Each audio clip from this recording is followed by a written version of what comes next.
ఓం నమో వెంకటేశాయ. శ్రీ గురుభ్యో నమ. ఈనాటి కాలగమనానికి స్వాగతం. తేదీ ఫిబ్రవరి 19, 2026 గురువారం. శ్రీ విశ్వావసునామ సంవత్సరం, ఉత్తరాయణం, శిశిర ఋతువు, ఫాల్గుణ మాసం, శుక్లపక్షం.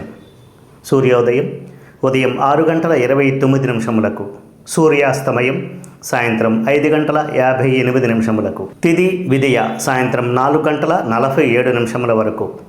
నక్షత్రం పూర్వాభాద్ర రాత్రి 9:49 వరకు. వర్జ్యం లేదు. దుర్ముహూర్తం ఉదయం 10:18 నుండి 11:04 వరకు. మరలా పగలు 2:54 నుండి 3:40 వరకు. అమృతకాలం పగలు 1:53 నుండి 3:28 వరకు. ఈరోజు దక్షిణ దిశ ప్రయాణాలు అంతగా అనుకూలించవు. పసుపు రంగు దుస్తులు ధరించడం వలన శుభ ఫలితాలు పొందవచ్చు. ఈనాటి విశేషం శతభిషం కార్తె ప్రారంభం.